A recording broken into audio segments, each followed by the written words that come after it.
Broadcasting from the Vancouver Convention Center in British Columbia, Solutions Review is on location at the FME User Conference 2022, the peak of data integration. Brought to you by Safe Software. I'm Doug Atkinson, and we are here in Vancouver, British Columbia at the FME User Conference 2022 with Dmitri Bagh, Scenario Creations Analyst. It's a great title. I want to get it right. At Safe Software.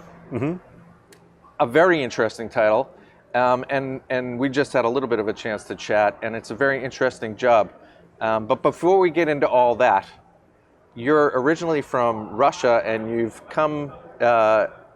came and joined Safe 17, 18 years ago? I came to Canada 22 years ago. Oh, okay. So let's start there.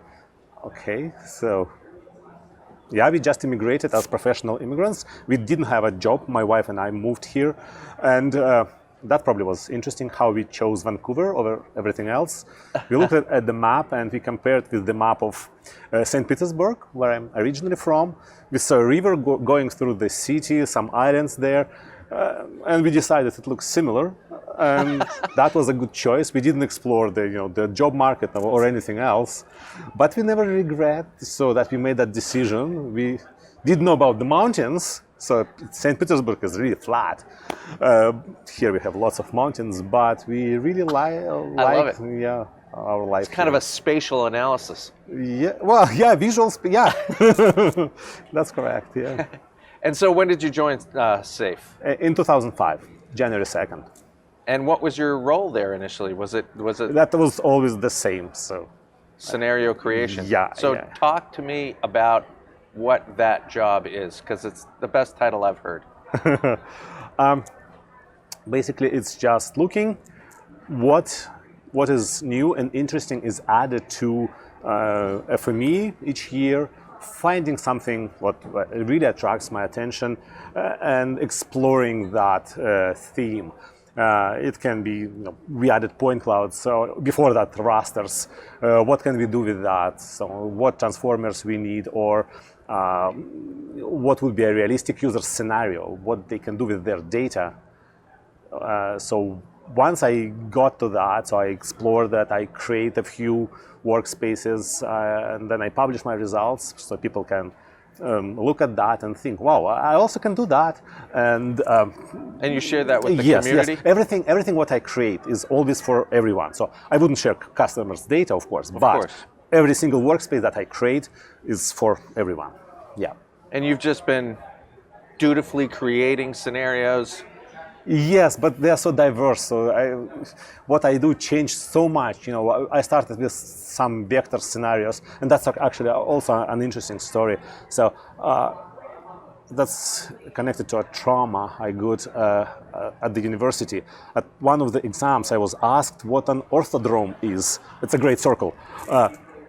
And I didn't know that, and I said to my teacher, sorry, I don't know that, but somehow she forgave me and I got the good mark. And when I came to Safe, that was the first thing I did. So orthodrome replacer, so you draw a line on a map between 2 points and I make it into a big circle. 2 weeks later, a big customer is coming to us and said, I need this format, where great circle is a really an important part of the whole format. Wow. So somehow, and that happened many times when I try something just out of fun, and then we have a real customer that really needs that.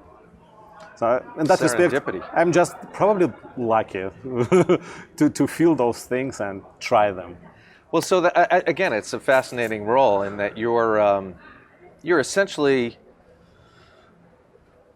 innovating and pushing the boundaries out into what can be done when it hasn't necessarily been done yet. And so where do some of these, it's not just you, I'm assuming that Don and Dale can sometimes pay you a visit and give you some ideas? That's true, yes, of course. They may ask me to, what I should do, or just give a general guidance, like would you work more with marketing, for example, and I would do that, or like with point clouds, they assign that like very specifically that role to explore this. But sometimes, yeah, I can just take something and they don't even ask what I'm doing, but usually they're happy with the results. That's great. Yeah. And so what gives you inspiration? I mean, how do you kind of go through, are you thinking, these are all the ones I want to try to get to? Do you have like a timeline that you're working against at this point that you've already got some ideas about? Sometimes, yes. I put, write down my ideas. Sometimes I never get to them, but sometimes I can put everything aside. So I'm lucky in that respect. So I don't have, firm deadline. Usually don't have deadlines, and I can really dive into a theme, into a topic. Like, for example, machine learning. So I did a lot of investigating what can be done with FME and how FME can contribute to machine learning process. So by itself, it's artificial intelligence. That intelligence is not that smart. It's just, statistics on patterns. That's it. But we can make it smarter by applying the power of FME, geospatial filters, data enrichment, which happens after or before machine learning. And so that's how we make it better, and that's how we can show that FME can play a really good role, like significant role in improving results of machine learning. And so are you, again, this is a very interesting role. Do you work with the product team? Yes, yeah. Sometimes I work with the product team, and yeah, they may add something new. For example, I don't know, turn lines into pipes for augmented reality. And right. Yeah, I was asking for that for some time. Then they did it, and I tested that and made a part of my scenarios. So now we can have really nice pipes. And do you take requests from like the community? I may, yes. For example, I'll give you another example. Viewshed analysis. It's something what people need, and if FME does not have a transformer for that, then someone from New Zealand, our partner actually there, he said, I have a viewshed analysis. I would like to see whether properties along the shore in the whole country can see ocean, right? Because that raises the value of the property. But if you would try to solve it as a vector task, like generating some points on the surface of the of the ocean, then it would take forever. And he said that's probably sounds like a Dmitri task. And so I used point clouds for that. So a point cloud approach, and that worked quite well. So that's how a request can come from a community. So that's a good example. So with regard to transformers, because one of the questions I was going to ask people, and I have opted not to until you came along, is what's your favorite transformer? But I know it's like trying to pick your favorite child. So yeah. So try to tell me what do you think are kind of your top 3 transformers? Okay, so I really like point cloud merger. Because sounds like that's a hot one. Well, I don't think people really understand or appreciate how powerful that transformer is. But most of the point cloud analysis I do with point cloud merger. So I'd say it's a little bit obscure transformer. I like point cloud expression evaluator and raster expression evaluator because I can do a lot of things with these two types of data. And HTTP caller is a popular one, and I like it too because then I can talk to different systems and turn some API calls into transformers. And do you? So you're helping to create new transformers? I created quite a few custom transformers. Yes, so I don't create the standard ones. We have developers for that. I'm not a developer. I'm a cartographer. But I created quite a few custom transformers. Yes, that's great. That's great. So those are your 3 go-to transformers when you're working on a new scenario, or are there some I like them. Yeah, my favorite. Yeah, I probably have a lot more. I'm sure you're using a lot of them. Yes. Yeah. Of course, yeah. That's great. So what advice would you give to somebody who's kind of out there creating their own scenarios at client companies? I mean, how do you think about the product and how they can use it? So, well, maybe I could, after spending so many years on that, I probably lost a little bit of that perspective of someone who just begins. But I remember that feeling at the beginning when a company where I worked at that moment, they used the old way of doing FME. It's like with mapping files where you type text and run that.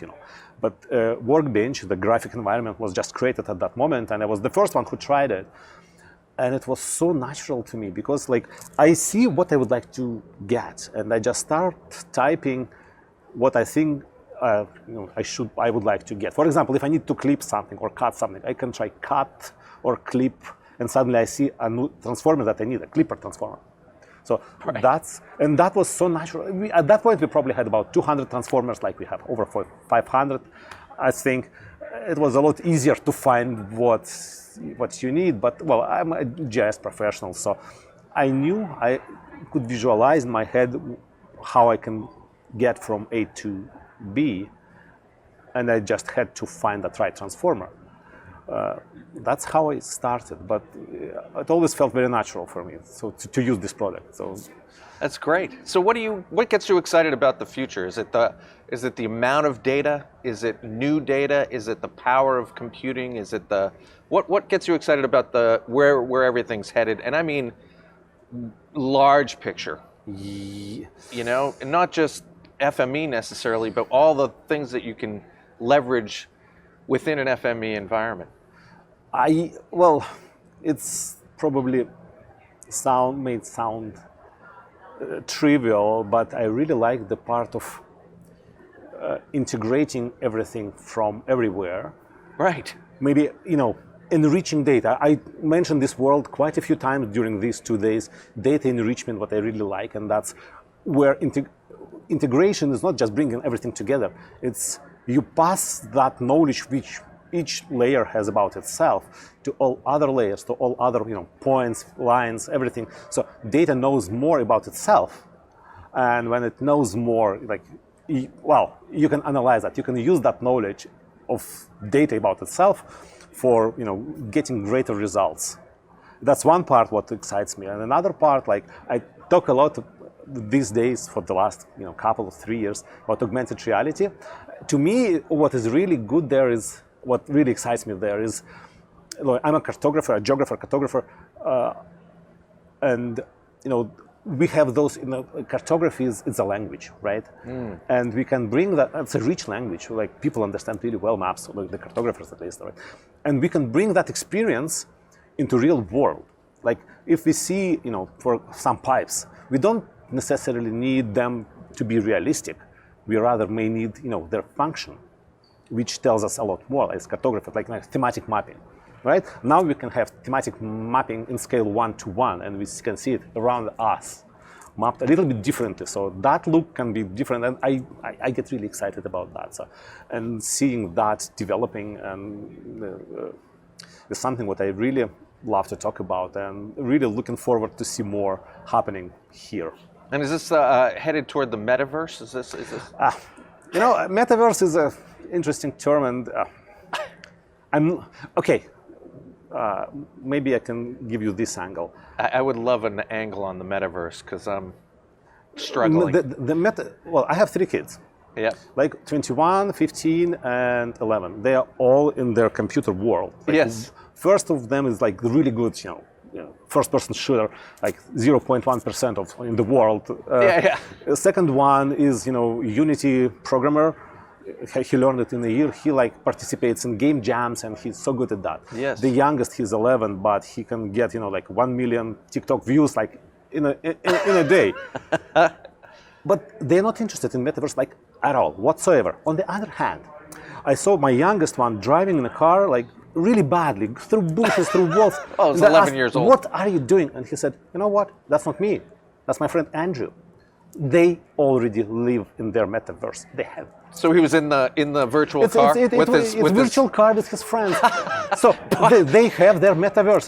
It has happened already. It's not coming. They don't see it as the metaverse, right? They don't see they've it. already passed beyond yes, that. Exactly. Yes, They've for them internalized it's already there. They talk they drive, they go, order pizza. They cannot eat it at this point, but they can build. But that's it. coming. It is coming, yes. But the rest is already there, right? So yeah. for them, metaverse does exist. Yeah. So they don't need headset. They just live there. So that's my point. The metaverse probably will develop. I think it has more chances in the industry than for consumers because it should be really, really convenient and useful to be used. Well, for consumers. For a specialist, like I have some surveying background, so and I know that I have to do certain work. I have to carry certain stuff with me. I have to set up. So and that's how, for example, augmented reality works. And at this point, it's still not very convenient, but I see the value. And maybe metaverse for the industry will work a lot better than for, seeing, like you saw that Mark Zuckerberg avatar. How bad that was. Yep, that was bad. So it's probably will come differently, not how they see it.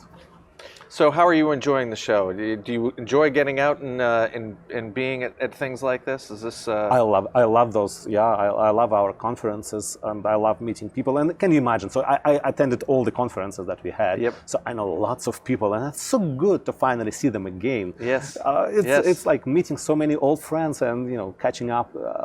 There's no substitute for this. Yeah. You can't do this virtually. Yeah, I love it. Yeah. Yeah, great. Well, thanks very much for swinging by. This was a good conversation. Yeah, thank you for inviting me. Yeah. Best of luck with the rest of the show, and certainly best of luck creating new scenarios. Yeah, thank you very much.